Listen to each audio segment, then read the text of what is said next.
Hola a todos y bienvenidos a este nuevo análisis. Hoy vamos a desmenuzar un tema que, honestamente, es fascinante. A ver, la realidad es que la potencia de procesamiento ha crecido tanto que superó y por mucho a nuestra infraestructura física tradicional. Estamos en 2026 y la industria 4.0 opera a niveles tan bestiales que los formatos físicos del pasado simplemente ya no dan abasto. La memoria RAM, que es ese puente vital entre el almacenamiento y el procesador, está pasando por su mayor transformación en décadas. Así que hoy vamos a explorar exactamente cómo estas nuevas arquitecturas están rompiendo de una vez por todas estos cuellos de botella físicos. ¡Empecemos! Bueno, para que no nos perdamos, esta es nuestra hoja de ruta de hoy.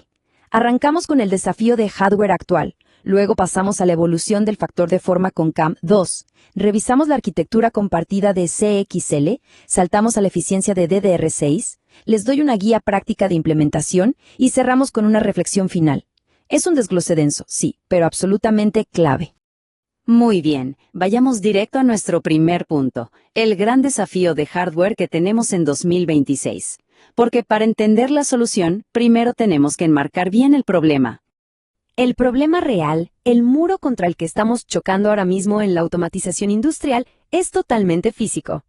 Hoy en día, los modelos de lenguaje, la inteligencia artificial en el edge, la robótica en tiempo real, todo eso exige un flujo de datos masivo y constante.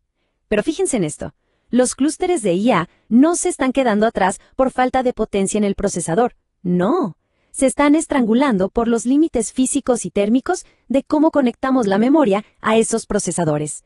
Literalmente, cada milímetro de distancia y cada grado de temperatura se volvió un obstáculo que tenemos que saltar.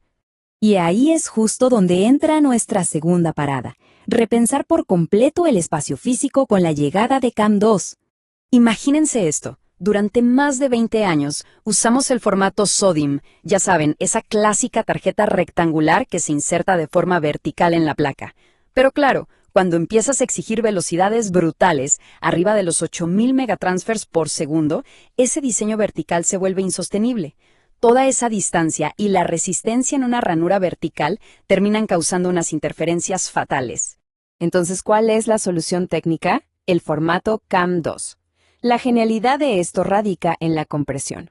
Lo que hacemos es eliminar la ranura por completo y en su lugar atornillamos un módulo plano directamente, de forma horizontal, sobre la placa base. Y el resultado es tremendo. Logras una unión mecánica súper estable que reduce drásticamente el ruido eléctrico. Además, te permite meter 64 GB o más en un espacio enano, y la señal viaja por un camino muchísimo más corto y limpio. Es eficiencia pura. Vamos a visualizar cómo se arma esto paso a paso. Es casi como armar un rompecabezas. Paso 1. Le decimos adiós para siempre a esa frágil ranura vertical.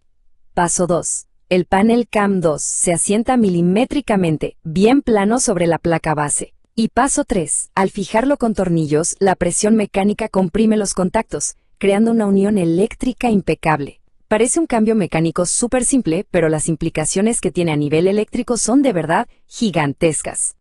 Y aquí quiero que pausemos un segundo y pensemos en la utilidad práctica de esto. Al quitar de en medio ese cuello de botella, liberar todo ese espacio vertical y bajar el calor, ¿cómo creen que esto transforma el diseño de nuestras estaciones de trabajo? Básicamente, nos abre la puerta a equipos industriales más delgados, baterías mucho más grandes o sistemas de refrigeración que aguanten operaciones extremas. Es un cambio de juego total. Pasemos ahora a la sección 3. Dejamos atrás la física del módulo y nos metemos de lleno en la arquitectura de servidores con CXL. En los grandes centros de datos, la historia es todavía más dramática. Históricamente, la memoria RAM está atada, físicamente encadenada, a una CPU específica. Entonces, si tienes un modelo de inteligencia artificial gigante que agota la RAM de su procesador, el sistema entero colapsa y tiene que usar el disco duro. Se genera un cuello de botella terrible, y lo peor es que no importa si la CPU de al lado tiene muchísima RAM libre en el mismo rack, no la puede usar. Aquí es donde el protocolo CXL entra como un verdadero salvavidas. Basado en las líneas súper rápidas de PCIe, CXL básicamente engaña al sistema. Permite que la memoria deje de ser la isla privada de un solo procesador y se convierte en un pool, un océano compartido al que todos pueden acceder. De repente, puedes expandir la capacidad sin tocar la placa base, y varios cerebros electrónicos pueden beber de la misma fuente de datos. Para que vean cómo fluye esto en tiempo real. Paso 1. El hipervisor, que es como el director de orquesta del sistema, detecta que una CPU se está quedando sin memoria al entrenar, digamos, una red neuronal. Paso 2. Abre instantáneamente una ruta directa al grupo de memoria compartida CXL. Y paso 3. La memoria se reasigna sobre la marcha. 0 retrasos de disco, 0 cuellos de botella, magia pura. Bueno, mejor dicho, ingeniería pura que dispara la eficiencia de la virtualización. Entonces, la gran pregunta que nos queda es esta. Si tratamos a la memoria como un líquido que fluye y se comparte en todo un rack, ¿qué pasa con los costos y la escala? Pues la economía del centro de datos cambia para siempre.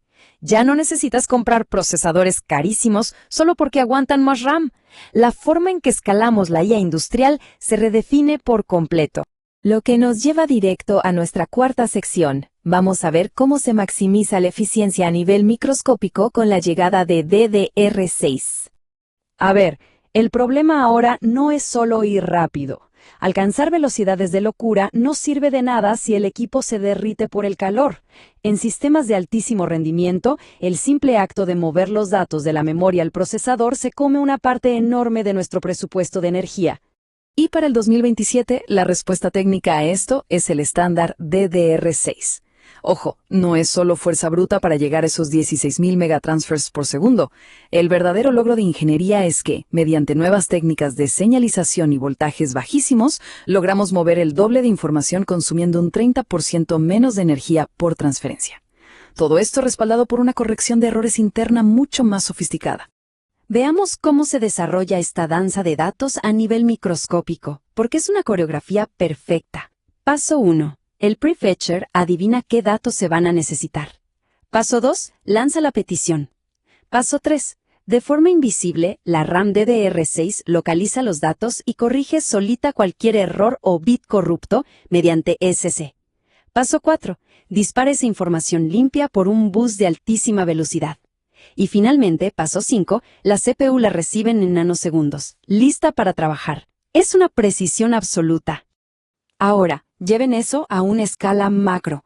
¿Qué pasa cuando reducimos un 30% el consumo de energía en la memoria? Un 30% en un solo chip parece poco, pero si lo multiplicamos por millones de operaciones por segundo, en miles de servidores de una fábrica automatizada, el impacto que esto tiene en los costos operativos y en la sostenibilidad de todo el sistema es monumental. Pasamos a la sección número 5. Ya vimos la física, los protocolos y la eficiencia. Ahora, la parte práctica, nuestra guía de implementación. Si están tomando decisiones o armando equipos hoy para sobrevivir al panorama de 2026, anoten esto muy bien porque no hay margen de error. Primero, 32 GB es el piso mínimo absoluto. Si tienen menos que eso, se van a topar con cuellos de botella. Segundo, la configuración Dual Channel es innegociable. Operar en un solo canal mata el rendimiento. Tercero, si buscan movilidad de alta gama, CAM2 tiene que ser la prioridad. Cuarto, para lo más exigente de hoy, deben estar sí o sí en CXL y DDR5 a más de 6.000 transferencias por segundo. Y por favor, eviten a toda costa cualquier cosa obsoleta como un solo canal o DDR4. Y llegamos a la sección 6, nuestra reflexión final del sistema para atar todos estos cabos sueltos. Esta imagen ilustra de manera brillante hacia dónde vamos. Ya no podemos pensar en las computadoras como cajitas aisladas con límites súper rígidos. CAM2 hace pedazos el cuello de botella físico del tamaño. CXL tira abajo los muros de la arquitectura para que la memoria sea un lago de recursos compartidos. Y DDR6 garantiza que todo este flujo brutal de datos se haga con un consumo de energía exquisitamente eficiente. Juntar estas tres cosas es lo que de verdad le da vida a la industria 4.0. Y los dejo con esta última inquietud. Básicamente, el hardware ya no es excusa. Ahora tenemos en nuestras manos recursos de memoria fluidos, escalables y súper eficientes. Las herramientas para crear las plantas hiperautomatizadas del futuro ya están aquí sobre la mesa. El único límite que nos queda ahora es nuestra propia imaginación aplicada a la ingeniería. Es un momento increíble para estar metidos en la tecnología, ¿no lo creen? Bueno, nos escuchamos en el próximo análisis. Hasta luego.